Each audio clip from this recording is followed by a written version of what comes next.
Friends, ഇന്ന് ഞാൻ കാണിക്കാൻ പോകുന്നത് പാവയ്ക്ക കൊണ്ടുള്ള ഒരു റെസിപ്പിയാണ്. ഇത് കണ്ടു നോക്കുക. അത് 2 പാവയ്ക്ക വല്ലത് എടുത്തിട്ടുണ്ട്. കണ്ടോ, 1/4 കിലോ പാവയ്ക്കയാണ് എടുത്തിരിക്കുന്നത്. മുറിച്ചിട്ട് അങ്ങനെ എടുത്ത്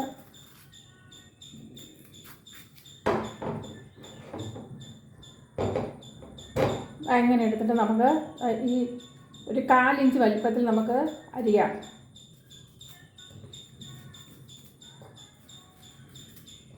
ഇങ്ങനെ അരിയൊന്നും കളയേണ്ടതില്ല. ഇങ്ങനെ ഇതേ വലിപ്പത്തിൽ നമുക്ക് അരിഞ്ഞെടുക്കാം. കണ്ടോ, ഇതിലേക്ക് 1 ടേബിൾ സ്പൂൺ ഉപ്പിടയാണ്. ഏകദേശം ഒരു 400 ഗ്രാം ഉണ്ട്. ഏകദേശം 1/2 കിലോയോളം പാവയ്ക്ക ഉണ്ട്. നോക്കിയപ്പോൾ 1/4 കിലോ അല്ല, സോറി, 1/2 കിലോയോളം പാവയ്ക്ക ഉണ്ട്.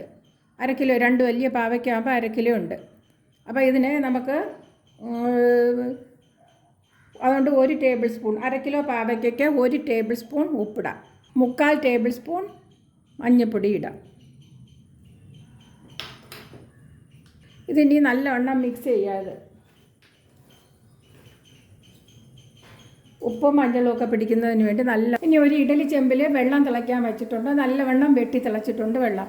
അപ്പോൾ നമുക്കൊരു തട്ട് വയ്ക്കാം, അല്ലെങ്കിൽ ഇഡലി തട്ട് ഒരു 2 എണ്ണം വയ്ക്കുക, അല്ലെങ്കിൽ വെള്ളം കയറുന്നതാണ്. വെള്ളം വെച്ചിട്ട് വെള്ളം തിളച്ചിട്ടുണ്ട്. അപ്പോൾ നമുക്ക്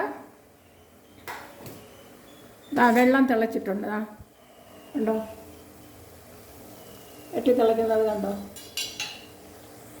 ഇഡലി തട്ട് വെച്ച്, ഇഡലി തട്ടല്ല, ഒരു തട്ടാണ്. അല്ലെങ്കിൽ ഇതില്ലെങ്കിൽ ഒരു 2 ഇഡലി തട്ട് വെച്ചിട്ട് അതിൻ്റെ മീതെ വെള്ളം ഒഴിച്ചിട്ട് വെള്ളം തിളച്ചിട്ട് 2 ഇഡലി തട്ട് വെച്ചിട്ട് വയ്ക്കാവുന്നതാണ്.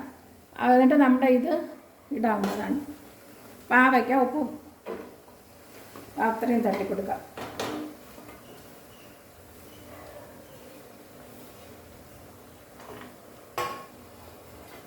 അങ്ങനെ എന്നിട്ട് അടച്ച് വയ്ക്കാം. ഹൈ ഫ്ലെയിമിൽ തന്നെ ഇരിക്കട്ടെ. വെള്ളം വെച്ചിട്ടുണ്ട്. 15 മിനിറ്റ് ആയിട്ടുണ്ട്. അപ്പോൾ നമുക്ക് തുറന്ന് നോക്കാം. കൃത്യം 15 മിനിറ്റ് വേവിക്കുക. വെന്തിട്ടുണ്ട്. നമുക്ക് ഇനി ഫ്ലെയിം ഓഫ് ചെയ്യാം. നമുക്ക് വെന്താണെന്ന് നോക്കാം. വെന്താണെന്ന് നോക്കാം. ചൂടാണ്. ഇങ്ങനെ എന്നിട്ട് കണ്ടോ, ഇങ്ങനെ എടുത്തിട്ട് ചൂടാ ഒടിയുമ്പോൾ ഒടിഞ്ഞു പോകണം. അതുപോലെ പരുവത്തിലാക്കുക. ഇനി നമുക്ക് വെയിലത്ത് കൊണ്ടിടാം. ഇനി തവിയിട്ട്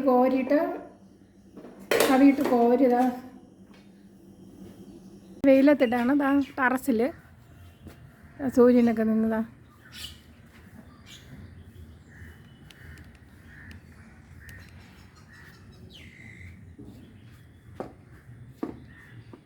ടെറസിലിട്ടിരിക്കുകയാണ്. നമ്മുടെ ഷോളൊക്കെ ഇല്ലേ, ചുരിദാറിൻ്റെ ഷോൾ, അതിലാണ്. പഴയ ഷോളുണ്ടെങ്കിൽ അതിൽ വിരിച്ചിടാം. 1 ദിവസം കൊണ്ട് തന്നെ ഉണങ്ങി കിട്ടുന്നതാണ്. ഇത് 2 ദിവസം ഉണങ്ങിയ പാവയ്ക്കയാണ്. ഇതുപോലെ 2 ദിവസം മാത്രം ഉണക്കിയാൽ മതിയാകും. അല്ലെങ്കിൽ ഫാനിൻ്റെ അടിയിൽ വെച്ച്, വെയിൽ കൊള്ളാൻ പറ്റാത്തവർക്ക് ഫാനിൻ്റെ അടിയിൽ 2 ദിവസം വെച്ച് ഉണക്കിയെടുക്കാവുന്നതാണ്. ഇതുപോലെ ജാറെടുത്തിട്ട് ഒരു പച്ചമുളക് ഇടാം. പിന്നെ ഒരു 1/2 ഇഞ്ച് വലിപ്പത്തിൽ ഇഞ്ചി, പിന്നെ കുറച്ച് വെളുത്തുള്ളി, ഇത്രയും. ഒരു അച്ചാർ, ഏത് അച്ചാർ ഉണ്ടാക്കുമ്പോഴും ഇതുപോലെ ഇടുന്നത് നല്ലതാണ്. ഇത്രയും. ഇതൊന്ന് നമുക്ക് നല്ലവണ്ണം അരച്ചിട്ട് വരാം. ഒരു പാത്രം അടുപ്പയിൽ വെച്ചിട്ട്, ചീനച്ചട്ടി വെച്ചിട്ട് 3 ടേബിൾ സ്പൂൺ നല്ലെണ്ണ, 2 ടേബിൾ സ്പൂൺ ഒഴിച്ചു. 2 ടേബിൾ സ്പൂൺ മതിയാകും നല്ലെണ്ണ. 1 ടീസ്പൂൺ കടുകിടാം. കടുക് പൊട്ടുമ്പോൾ വറ്റൽ മുളകിടാം. തീ കുറച്ച് വയ്ക്കും. ഇനി ഒരു 1/4 ടീസ്പൂൺ ഉലുവ, 1/4 ടീസ്പൂൺ ഉലുവയാണ് ഇട്ടത്. ഉലുവയും കൂടി മൂക്കുമ്പോൾ നമ്മുടെ ഈ മിക്സിയിൽ ജാറിൽ അരച്ച് വെച്ചാൽ ഇത് ഇട്ട് കൊടുക്കാം. ഇഞ്ചി, പച്ചമുളക്, വെളുത്തുള്ളി ചതച്ചത് ഇട്ട് കൊടുക്കാം.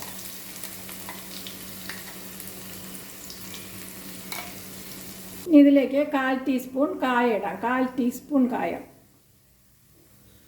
കൂടെ ഇട്ടൊന്ന് മൂക്കട്ടെ. നല്ല അത് നല്ല മൂത്ത് വന്നിട്ടുണ്ട്.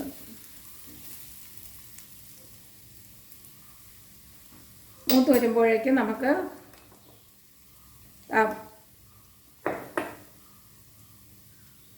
ഒരു ടേബിൾ സ്പൂൺ മുളക് പൊടി ഇട്ടിട്ടുണ്ട്.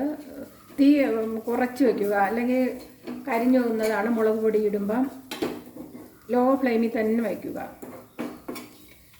കിടന്ന് ലോ ഫ്ലെയിമിൽ തന്നെ കിടക്കട്ടെ.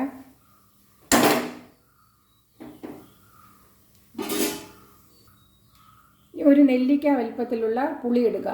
ഇത്രയും വലിയൊരു നെല്ലിക്ക വലിപ്പത്തിലുള്ള, അതായത് ചെറിയൊരു നാരങ്ങ വലിപ്പത്തിൽ. മുളകൊക്കെ നല്ല മൂത്തിട്ടുണ്ട്. അപ്പോൾ നമുക്ക് മുളക് മൂത്ത് ലോ ഫ്ലെയിമിൽ തന്നെ കിടക്കുകയാണ്. പുളി വെള്ളം ഒഴിച്ചു കൊടുക്കാം. പുളി ആദ്യമേ എടുത്ത് വെള്ളത്തിലിട്ട് ഇങ്ങനെ വയ്ക്കുക. നമ്മൾ അച്ചാർ ഇടാൻ തുടങ്ങും മുമ്പേ പുളി വെള്ളം ഒഴിക്കുക.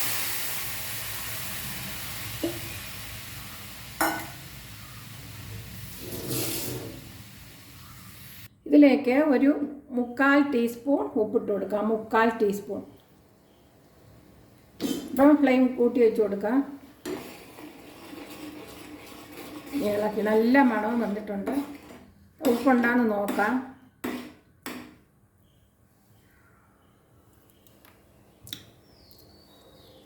ഉപ്പൊക്കെ ഉണ്ട്, നല്ല ടേസ്റ്റും ഉണ്ട്. ഹൈ ഫ്ലെയിമിൽ 2 മിനിറ്റ് തിളയ്ക്കുമ്പോൾ ഫ്ലെയിം ഓഫ് ചെയ്യാം. ഈ അരപ്പ് നല്ലവണ്ണം തണുക്കണം. നല്ലവണ്ണം തണുത്തിട്ടുണ്ട്. അപ്പോൾ നമ്മുടെ ഈ അരപ്പ് ഇതിലോട്ട് ഒഴിച്ചു കൊടുക്കാം. ചൂടോടെ ഒഴിക്കാൻ പാടില്ല. ഇനി നമുക്ക് ഈ അരപ്പ് ഇതിലോട്ട് നല്ലവണ്ണം ഇളക്കി യോജിപ്പിച്ച് കൊടുക്കാം. നല്ല മണവും വന്നിട്ടുണ്ട്. ഇത് പാവയ്ക്കൊക്കെ ഇഷ്ടം പോലെ ഇപ്പോൾ സുലഭമാണ്.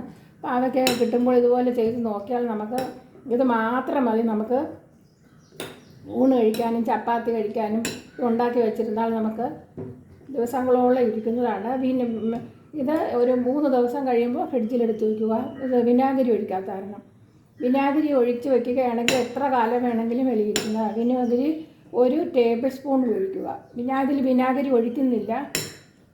വിനാഗിരി ഒഴിക്കാതെയാണ് ഉണ്ടാക്കി. വിനാഗിരി ഉള്ളവർ വിനാഗിരി ഒഴിച്ച് വയ്ക്കുക. വിനാഗിരി ഒഴിക്കുകയാണെങ്കിൽ വെളിയിൽ തന്നെ വച്ചിരിക്കാൻ പറ്റും, ചീത്താകത്തേ ഇല്ല.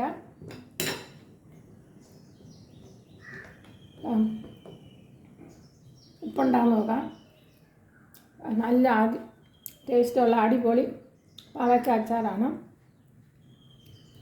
പാവയ്ക്ക ഇതൊക്കെ പിടിക്കുന്നതിന് വേണ്ടി ഒരു 6 മണിക്കൂർ വയ്ക്കുക.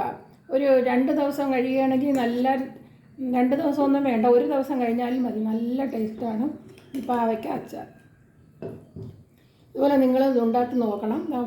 കണ്ടോ, പാവയ്ക്ക 2 ദിവസം ഉണക്കിയാൽ മതി.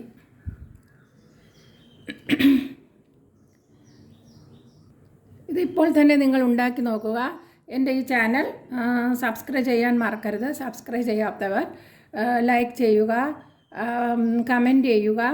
എന്നാൽ എല്ലാ പേർക്കും എല്ലാവിധ നന്മ ഐശ്വര്യം ഉണ്ടാകട്ടെ. ബൈ.